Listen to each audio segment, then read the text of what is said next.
Hi everyone, it's Ren here. Welcome to my room, guys. Apologies about my hair. I don't seem to be able to get it to look halfway decent.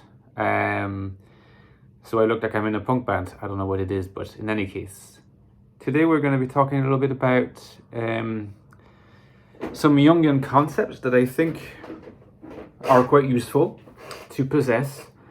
Not just from a personality theory perspective, but from the perspective of the explanation of ordinary life, providing you with a set of tools, a set of concepts, a set of words, a vocabulary to make sense of such things as what Jung calls complexes, has made its way since then into the vernacular.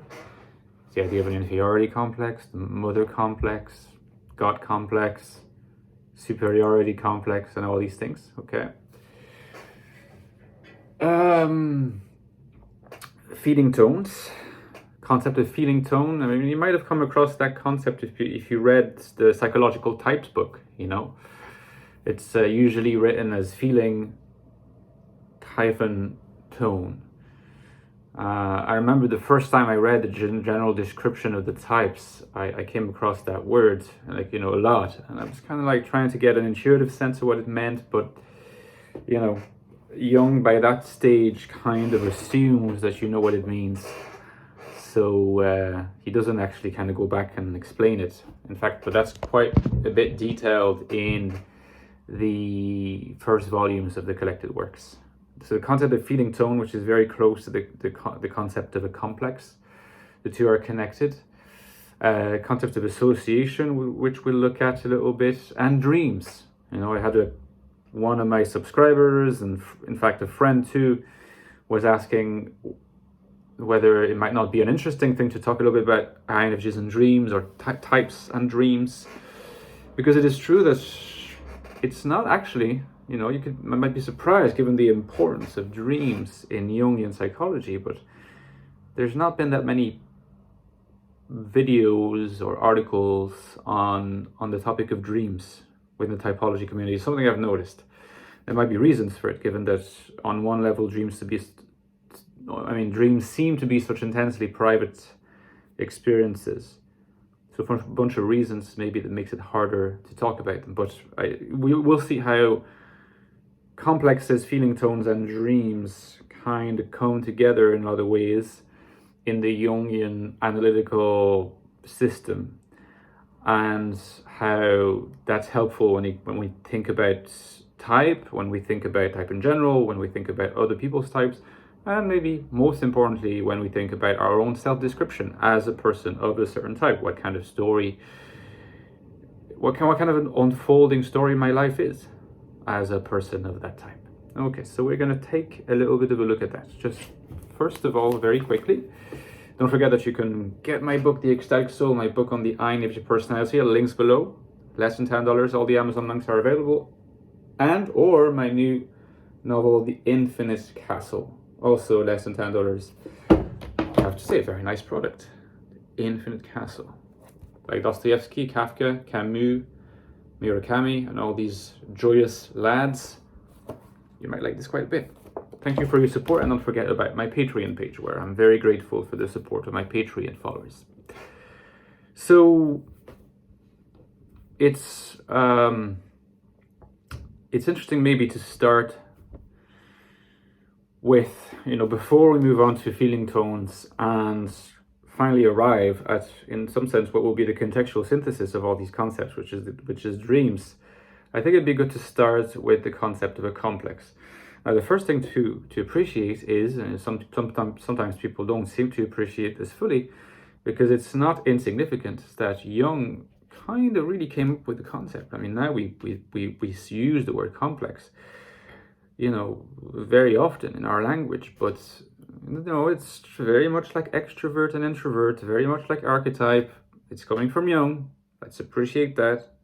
Some people sometimes like to say that he didn't have such a big influence after all. He was a fascinating figure for some people, and maybe even up to now, but in terms of the general society as a whole, Freud was much more influential, and And the fact that Freud was ultimately more influential, that's probably true, but that's not to say that Jung was not influential. And again, complex as a word comes from Jung. And it has roughly the same meaning nowadays, except that it's not quite as layered and nuanced. That's what we want to look at. So Jung considers, speaking as a clinical psychologist, as well as a theorist of psychology, that obviously we have an unconscious. That much we sort of can take for granted. But when it comes to the way that the unconscious is articulated, the way things hang together in the unconscious, obviously a little bit different than it does in the conscious world. So one basic element that I've talked about before in previous videos is that contents of the unconscious are less intensive in terms of their libidinal investment. Another way to put it is that they have less psychic energy attached to them, which is why they do not make it past the threshold of consciousness. One of the characteristics that are associated with this is that they're a little bit less definite and determinate in content. The separation between one unconscious context and another that looks very similar is sometimes quite porous, which means that they can sort of, in the unconscious, these contents can sort of merge into each other. Partly for this reason, and partly for reasons that are emotional in nature, not rational, but very much emotional in nature, certain contents that find their way into the unconscious, often through repression, which explains why the emotional content or the emotional component is there. It's because you might succeed in repressing a content that you feel shameful about or hatred of, or whatever it might be, but certainly you will want to when you repress the content, it still remains somewhere with a high emotional charge. So imagine that you repress, to take a completely random example, imagine someone repressed that they were abused as a child, as a way of coping. The child represses didn't completely understand it.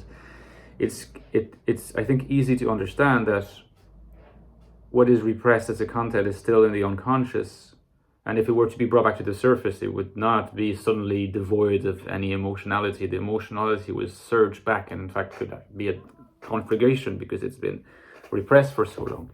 Now that's an extreme example. We repress every day for things nowhere near as serious as being abused, but that we consider from our subjective viewpoint, which is valid, serious and wounding, and there's lots of reasons for repressing. Now this emotional charge we're talking about is going to do one main thing. So first, obviously, is going to keep the contents highly attached to that emotional tone, which we'll start now referring to as the feeling tone. The tone might be, might have the shade of anger or shade of shame or shade of resentments. There's a lot of, usually negative emotions that are associated with it, Now, what it also does is that it tends to have this magnetic force whereby it attracts other contents of a similar nature, and because in the unconscious, and because these contents in the unconscious are not as widely separate and determined compared to others that look like them, that makes the amalgamation of these different elements easier. So the magnetism plus the amorphousness of these contents creates a constellation of contents of a similar nature that are likely to arouse similar emotions. So instead of having a single unit content and with its feeling tone, we now have a complex, right? So that's where we can start talking about a mother complex or a father complex. Anything in the unconscious that evokes the father, and emotions that are strong come with it, will be akin to a father complex, and you can have a mother complex, but you can have complex of all different sorts. I think sometimes people are a bit confused nowadays in the sense that they think that a complex has to do with these very, very general themes, like the father, God, the mother, the child, the superiority, the small man, all these. But actually, complex can be about anything in your life that is under a certain theme where you feel, where you have repressed something in relation to a strong emotion, where the emotion finds itself reserved in the unconscious as a feeling tone, aggregating and constellating a complex. The main effect of the complex in everyday life is that it can disturb our everyday behavior. As long as we operate within an environment in everyday life, day to day, go to work, come back, spend time with your friends or with your family, you travel, what have you.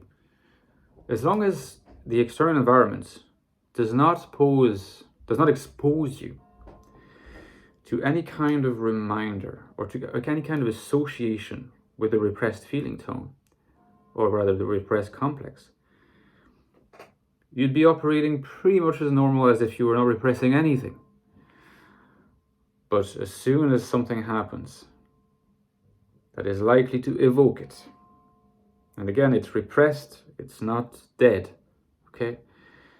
And when a content in the unconscious has a strong feeling tone, so it's associated with a complex, one thing that I should also mention is that the fact that it has a high emotional charge, in some sense guarantees that although it's in the unconscious, it's not in the depth of the unconscious. It's almost more in the subconscious, the higher part of the unconscious, that is actually not that far away from being, above the threshold of consciousness. It's below the threshold of consciousness, but if it has a high emotional charge, it's not that far below. And I think that's pretty intuitive to understand. So which also means that we can easily be triggered because the content is still unconscious. We might not be able to put into words straight away why we were triggered. We'll have a strong emotional understanding of what's going on, but to put it into words would require a lot more conscious articulation, which is either impossible or hard to do because of the originally unconsciously repressed nature of the complex. But nevertheless, if this happens, this will distract us. This will impede our normal functioning. Jung sometimes likes to say that this will impede our adaptation to the world. So again, a typical example is someone who's trying to do their job, but complex was activated with its feeling tone, the emotions felt, and the intrusive thoughts are now constant. Intrusive thoughts are almost systematically, for Jung, the manifestation of a complex that has been really activated, and with a very strong feeling tone, which is why it keeps intruding back. In slightly less serious circumstances, although they can be quite embarrassing, you can have slips of the tongue, or calling someone some name that is actually someone else's name. There are issues with that because that doesn't mean it's always a complex at work. There's something that Freud himself recognizes, the overdetermination of evidence by the theory. That is to say that there could be any number of reasons why that happens, but often that it's a complex at work. Another very clear, very common instance that Jung recognized through a series of experiments, which he called the association experiment, is when you can't remember something. Either someone's name or a set of events. Most of the time you experience that as, my memory's bad, or didn't sleep enough, I'm not focused, I wasn't paying attention, I have a blank. Often it's nothing to do with that. It's nothing cognitive. It has everything to do with repression and with the strongly feeling tone complex interfering with your ability to bring back the content to consciousness, right? So it interferes with our lives all the time. And in some sense, in many senses, the approach of psychoanalysis, particularly with Freud, but partly also with Jung, the approach of psychoanalysis is to manage to identify those complexes and dissolve them, allow them to, not destroy the unconscious. You can never destroy the unconscious, but, and it would be a horrible thing to do, it would be a devastating thing to do, but you can allow it to have more flow to it. Not those like kind of solid concatenations of feeling tone complexes that in a way are blocking the path, are making the flow of the unconscious much more difficult and keep interfering with conscious operation. And how to make that dissolving happens relies on the subject coming to realize that there is a complex, accepting it, facing it all by themselves, because often they don't want to face it, which is why they form the complex in the first place. It's very hard for them to acknowledge it, but it's what they have to do. So sometimes when people talk about psychoanalysis or psychoanalysts as bullshitters because they don't do anything except listen to the patient and ask a question every 10 minutes, it's actually the very point. It's because if it is the psychoanalyst who does the analysis, the patient is never going to resolve their complex situation. Obviously, there's lots more to say on this, but that's just an element to clarify this. Unfortunately, and this is not the first time, I have been waffly, I have been verbose, and I think that you deserve a break. So I'll continue this topic, because I have more to say, on the topic of dreams. How all this we just talked about relates to dreams, and hopefully we can also manage then to bring it back to type and see how different types might relate to different dream styles and different relationships to complexes, feeling tones, and so on. Let's see if we can have something interesting to say about this tomorrow. Don't forget my Patreon, guys. I'll see you then. Bye-bye.